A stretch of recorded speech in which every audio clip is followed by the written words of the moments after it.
दोस्तों, बुजुर्गों, नौजवान साथियों, अस्सलाम वालेकुम वरहमतुल्लाहि वबरकातुहू। साथियों, नरेंद्र मोदी क्या तीसरी बार प्रधानमंत्री बनेंगे या नहीं? अगर बनेंगे तो कब तक इनकी सरकार बन सकती है? तो साथियों, ये एक बड़ा खेल होने के लिए जा रहा है। जिस तरह से आज मोदी साहब को गठबंधन सरकार बनाने की जरूरत पड़ गई, जो इनका नारा 400 पार का था और जो ख्वाब देखते थे 400 पार के, वो सपना भी टूट चुका है। आज जरूरत पड़ गई इंडिया गठबंधन की। तो साथियों, जिस तरह से मोदी साहब अपनी मनमानी करते थे और मोदी की गारंटी, ये लफ्ज उनके रहते थे, आज वो लफ्ज बिल्कुल खत्म हो चुके हैं और अब ये लफ्ज वो इस्तेमाल नहीं कर पाएंगे। जो आरएसएस को उन्होंने छूट दे रखा था, सब कुछ किस्सा ये खत्म हो चुका है।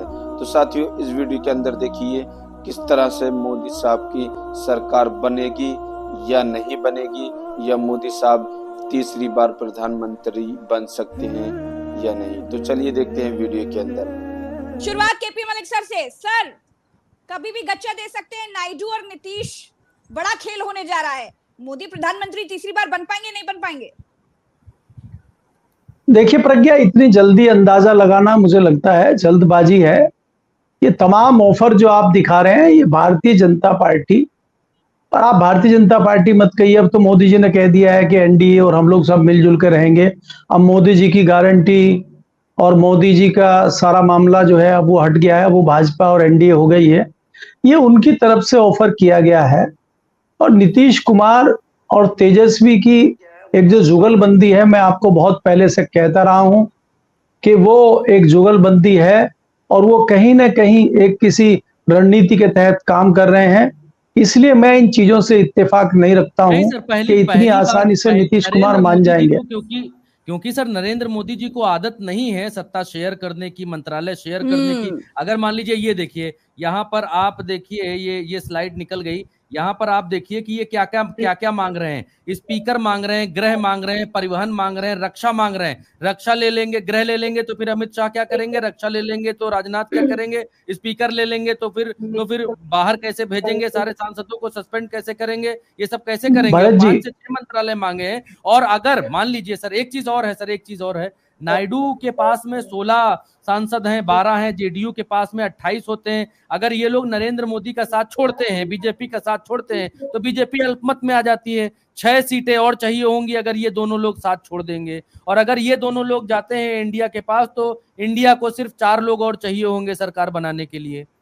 तो इंडिया भी संपर्क में लगी हुई है। आज हम लोगों ने बात की, प्रज्ञा जी ने बात की कांग्रेस में, तो कांग्रेस की तरफ से जवाब आया कि हम लगे हुए हैं, हर कोशिश में लगे हुए हैं, हर चैनल से बात कर रहे हैं कि किसी भी तरीके से ये 2 लोग जो आपके सामने हैं, टीडीपी और जेडीयू, हमारे साथ आए। आज तो तेजस्वी यादव ने भी ये कह दिया खेल होगा, चाचा कहाँ जाएंगे, साथ आएंगे। मैं भरत जी आपको बताना चाह रहा हूं, आप ये समझिए कि क्यों स्पीकर मांग रहे हैं, क्यों क्या कर रहे हैं।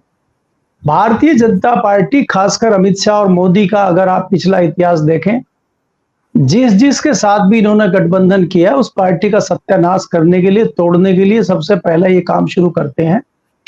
और आप ये देखिए कि अगर केंद्र में सरकार बनती है और ये सहयोगी इनके बनते हैं, तो बिना स्पीकर की जानकारी के, बिना स्पीकर के सपोर्ट के किसी भी दल को तोड़ना, तोड़फोड़ करना थोड़ा सा ये माना जाता है कि मुश्किल होता है। इसलिए वो स्पीकर की बात कर रहे हैं। और आपको पीछे चलना पड़ेगा वाजपेयी के दौर में, जब वाजपेयी जी की सरकार थी तब भी टीडीपी के पास स्पीकर थे।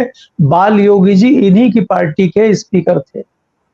लेकिन जब गोधरा कांड हुआ था तो ये समर्थन वापस लेना चाहते थे वाजपेयी गवर्नमेंट से, लेकिन दूसरे जो तमाम सहयोगी थे उन्होंने ये कहा था कि अगर आप समर्थन वापस लेंगे तो फिर हम लोगों को भी लेना पड़ेगा और ऐसे में सरकार गिर जाएगी। और हो सकता है कि वाजपेयी जी जिस तरह से दबाव बनाए हुए हैं, नरेंद्र मोदी जल्दी इस्तीफा दे देंगे, लेकिन वो इस्तीफा नहीं हुआ। और इसी बीच हेलीकॉप्टर क्रैश में बाल योगी जी की डेथ हो गई और उसके थोड़ा सा कम उन्होंने कर दिया और अपना स्पीकर की मांग भी इन्होंने उस समय की तत्कालीन जो सरकार थी वाजपेयी की नहीं की, और शिवसेना के मनोहर जोशी जी स्पीकर बने। स्पीकर मांगने का एक कारण है, लेकिन हमें दूसरे कारण सोचने हैं। टीडीपी के जितने अपने सांसद हैं और वहां पे जो भारतीय जनता पार्टी के सांसद हैं वो भारतीय जनता पार्टी के सिंबल पे लड़े हैं, लेकिन व्यक्ति वो टीडीपी के ही हैं, चंद्रबाबू नायडू के हैं। तो आपको ये ध्यान रखना चाहिए। दूसरी बात यह है कि जिन सिद्धांतों पे राजनीति चंद्रबाबू नायडू कर रहे हैं वो भारतीय जनता पार्टी के विपरीत है। वो एक बार नुकसान कर चुके हैं, जो मैंने अभी वाजपेयी जी के वो समर्थन वापस ना लेकर नुकसान झेल चुके हैं। आंध्र में अगले बार उनकी सरकार हार गई थी। ऐसा रिस्क वो इस बार नहीं लेंगे। मैं खत्म कर दे रहा हूं, मैं आ रहा हूं, उस पर भी आऊंगा, गृह विभाग और दूसरे डिफेंस सब पे आ जाऊंगा। मैं आपको थोड़ी सी तस्वीर इसलिए क्लियर करना चाह रहा हूं पुरानी, कि ये तमाम सवाल हैं जो चंद्रबाबू नायडू का पीछा करेंगे, लेकिन चंद्रबाबू नायडू इन परिस्थितियों में मोदी जी की सरकार बनाएंगे अगर उनको ये लगता है कि इंडिया गठबंधन सरकार बनाने में समर्थ नहीं है या सरकार बनाने में इतना इंटरेस्ट नहीं ले रहा है। दूसरी बात, एक चीज और अगर ये सरकार इंडिया गठबंधन के तमाम नेता बहुत चुप हैं, बहुत कॉन्फिडेंट दिख रहे हैं सर। मैं सारी चीजें आपको बता रहा हूं। मैं ये नहीं कह रहा हूं कि इंडिया गठबंधन के लोग सरकार नहीं बनाना चाह रहे, क्योंकि यहां पे आपको ये भी ध्यान रखना होगा कि कांग्रेस ने अपने पत्ते खोल दिए हैं। कांग्रेस ने ये कह दिया है कि हमारा कोई इंटरेस्ट नहीं है प्रधानमंत्री बनने में। जो सहयोगी दल मिलकर प्रधानमंत्री तय करें, चाहे वो चंद्रबाबू नायडू हो, चाहे वो नीतीश कुमार हो, चाहे वो अखिलेश हो, चाहे वो ममता बनर्जी हो, आप जिसको चाहे बनाइए, हम आपके साथ हैं। इससे ज्यादा स्पेस कांग्रेस पार्टी और क्या देगी? तो उधर से खुली चीजें हैं सारी। लेकिन मैं पहले इधर का क्लियर करना चाहता हूं। अगर ये सरकार, पहली बात तो नरेंद्र मोदी की मुझे बनती हुई नजर नहीं आती कि नरेंद्र मोदी प्रधानमंत्री बनेंगे। सरकार अगर बनेगी एनडीए की बनेगी और चेहरा कोई और होगा।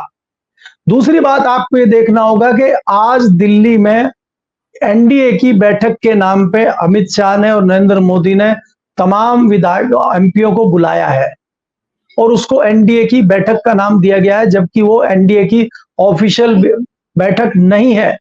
उसमें उनको जताया जाएगा हमने तुम्हें टिकट दिया था, हमने तुम्हें सांसद बनाया, मोदी जी की कृपा से बने हो, ये है वो है, कल तुम्हें बोलना है। क्योंकि इनको संभावना नजर आ गई है कि जो भाजपा के अंदर इनके विरोधी लोग हैं, एनडीए की मीटिंग में उनके सुर बुलंद हो सकते हैं। क्योंकि आरएसएस और आरएसएस के जो दूसरे से जो लोग हैं भारतीय जनता पार्टी में, जिनके टच में आरएसएस, चाहे वो नितिन गडकरी हो, चाहे वो शिवराज चौहान हो, चाहे वो बाबा आदित्य योगीनाथ हो, ये तमाम जो इस तरह के विरोधी इनके लोग हैं वो सब आपस में बातचीत कर रहे हैं। और एनडीए की जो मीटिंग होगी उसमें नरेंद्र मोदी और अमित शाह को कहीं ना कहीं विरोधी सुर उठने की आशंका है। अब वो उठेंगे नहीं उठेंगे मैं उस पर नहीं जा रहा हूं, लेकिन ये उस आशंका को खारिज नहीं कर रहे, इसलिए ये तमाम लोगों से एक बार पहले मीटिंग करके और उनको थोड़ा टाइट करना चाहते हैं। एक ये सिनेरियो इधर का हो गया। अब अगर आप इंडिया गठबंधन की बात करते हैं, इंडिया गठबंधन की सरकार बनाने की मैंने कांग्रेस की आपको बता दी और ये तमाम लोग इनके साथ आ सकते हैं। अगर इंडिया गठबंधन की सरकार बनती है तो तमाम एजेंडे जो नीतीश कुमार के हैं, जो सबसे पहले उन्होंने शुरू किया था जातीय जनगणना, जो तेजस्वी का सपना है जातीय जनगणना, बेरोजगारी का जो मैनिफेस्टो बना था कांग्रेस का, उसमें सारी शर्तें लगभग वही हैं जो तेजस्वी यादव, नीतीश कुमार और कांग्रेस की चीजें हैं। उस एजेंडे को छोड़कर नीतीश कुमार भाजपा के साथ चले जाएंगे, मुझे इसमें संशय नजर आता है। इसके अलावा अगर आप देखेंगे चंद्रबाबू नायडू की बहुत सारी चीजें, फिर पलटी मारेंगे तय है। चाचा ने पलटी ऑलरेडी मारी हुई है। ये एक रणनीति के तहत एनडीए के साथ गए थे। बहुत अच्छा कॉम्बिनेशन तेजस्वी यादव और नीतीश कुमार का बना हुआ है पहले से। उसके लिए फिर हमें थोड़ा पीछे चलना पड़ेगा। बिहार के विधानसभा चुनाव में जिस प्रकार से नुकसान भारतीय जनता पार्टी ने नीतीश कुमार को पहुंचाया था, कहीं ना कहीं नीतीश कुमार उस बात से आहत थे। और दूसरा आघात नीतीश कुमार के ऊपर भारतीय जनता पार्टी खासकर जो ये दोनों नेता हैं, इन्होंने बीच में आपने कुछ महीनों पहले देखा था कि नीतीश कुमार की पार्टी को तोड़ने का षड्यंत्र रचा गया था और वो एंड टाइम पे जो है पलटी मारी थी, एंड टाइम पे एक्शन किया था नीतीश कुमार ने। तो उस चीज को नीतीश कुमार भूले नहीं है और इसी चीज को देखते हुए तेजस्वी यादव और इनका, मैं बस खत्म कर रहा हूं, तेजस्वी यादव और नीतीश कुमार का ये एक रणनीतिक फैसला हुआ था कि इनको निपटाने के लिए हम दोनों मिलेंगे, लेकिन दिखाने के लिए मुझे उधर ही जाना पड़ेगा। तो भाजपा के पैतरे पे ही नीतीश कुमार ने अपना पैतरा चला और इनको निपटाने का काम किया। जी सर, अगर सबसे बड़े विभाग जो हैं वो गृह विभाग है, सबसे बड़ा विभाग जो अमित शाह के पास है, अगर गृह चला गया, अगर रक्षा चला गया एनडीए दलों के पास, बीजेपी के पास नहीं रहा, तो क्या सरवाइव कर पाएंगे बीजेपी के लोग, खासतौर पर नरेंद्र मोदी और अमित शाह? फिर तो ईडी, इनकम टैक्स सब कुछ चला जाएगा ना अगर ये गृह चला गया। आप ये देखिए, जो तानाशाही वाली सरकार चला चुके हों, वो इस तरह की सरकार चलाने की स्थिति में है, वो धमकी लेने की स्थिति में है कि उनको जाके चिराग पासवान कहें कि मुझे ये मंत्रालय नहीं मिला है या मेरे मंत्रालय में दखलंदाजी चल रही है, लिहाजा मैं अपना समर्थन वापस ले रहा हूं। ऐसी धमकियां सुनने के आदि मोदी जी हैं। तो मुझे पहले मुझे आधार ही नजर नहीं आ रहा सरकार बनने का। ये तो सब आप सेकेंडरी चीजें पूछ रहे हैं। अगर सरकार बनती भी है तो चंद महीनों की मेहमान होगी ये सरकार, मतलब बीजेपी, क्योंकि ये सरकार चल ही नहीं सकती। एनडीए की सरकार की बात कर रहा हूं, बीजेपी की सरकार तो कभी बनती नहीं। वो तो 19 में बनी थी, अब तो एनडीए की सरकार है सबकी। हाँ, सबकी सरकार बना रहे मोदी जी ने खुद ही। आपने भाषण नहीं सुना कल का मोदी जी का, लगता है। साथियों, अभी आपने देखा होगा वीडियो के अंदर जो नीतीश कुमार ने अपनी मांगे रखी हैं इंडिया गठबंधन से, जो मोदी साहब से उन्होंने मांगे रखी हैं, क्या मोदी साहब उनकी मांगे पूरी करेंगे या नहीं? अगर उनको सरकार बनानी पड़ेगी तो शायद उनको ये काम पूरे करने पड़ेंगे, उनकी मांगे पूरी करनी पड़ेंगी। जो मोदी साहब नारा लगाते थे 400 पार का और किसी से डरने वाले नहीं थे, आज वो कमजोर क्यों हो गए? ऐसा वक्त उन पर क्यों आया है? तो साथियों, ये भी चीज बड़ी चिंता की बात है मोदी साहब के लिए। जो मोदी साहब 400 पार का नारा लगाते थे, आज उनको जरूरत पड़ गई दूसरे लोगों की। साथियों, जिस तरह से मोदी साहब को इस इंडिया ने दिखा दिया है कि क्या इस सरकार में उनसे कमियां हुई हैं बेरोजगारी को लेकर या महंगाई को लेकर या जो एजुकेशन को लेकर, बच्चों के जो हाल हो चुके थे इस सरकार में, जो उनको कोई भी काम नहीं मिल पा रहा था, उसकी वजह से आज उनकी ये हालत हो चुकी है। और अब जो मनमानी वो पहले करते थे, अब अगर उनकी सरकार बनती है गठबंधन के साथ तो वो मनमानी नहीं कर पाएंगे। जो कहते थे मोदी की गारंटी, अब वो गारंटी बिल्कुल खत्म हो चुकी है। जो उन्होंने आरएसएस को बिल्कुल छूट दे रखी थी, अब वो भी उनसे खत्म हो चुका है किस्सा उनका भी। तो साथियों, ये देखने के काबिल होगा क्या अब मोदी की सरकार बनेगी या इंडिया गठबंधन की सरकार बनेगी, ये भी अभी तय करना मुश्किल हो पा रहा है। चलिए चलते हैं, देखते हैं किसकी सरकार बनती है, ये भी नतीजे आपके सामने आने वाले हैं। तो साथियों, आज की मेरी वीडियो कैसे लगी मुझे कमेंट करके जरूर बताएं। फिर मिलते हैं नेक्स्ट वीडियो में। अल्लाह हाफिज।